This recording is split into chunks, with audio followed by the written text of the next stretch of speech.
Dukung program TMMD ke-111 Kodim 0718 Pati.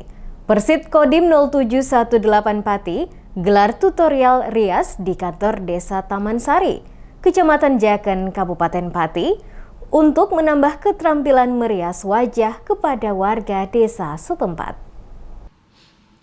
Persit Kodim 0718 Pati tunjukkan partisipasinya dalam giat sasaran non-fisik program TMMD ke-111 Kodim 0718 Pati dengan memberi tutorial rias di kantor Desa Taman Sari, Kecamatan Jaken, Kabupaten Pati.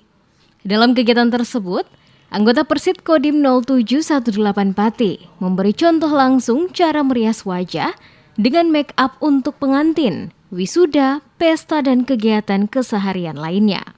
Siti Nur Syamsiah, anggota Persit Koramil Jaken mengatakan, tujuan pelatihan tutorial rias tersebut agar para emak-emak atau remaja setempat yang hadir dapat melatih keterampilan merias wajah dengan make up yang baik dan benar.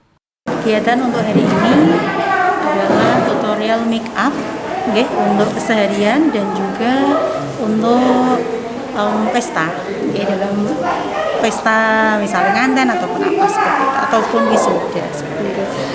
Tujuannya intinya adalah untuk memperkenalkan ibu-ibu bagaimana tata cara make up yang benar seperti itu, dan semoga bermanfaat untuk ibu-ibu PKK sini seperti itu. Siti Nur Syamsiah berharap ilmu yang disampaikannya dapat diterima dengan baik dan kemudian diterapkan.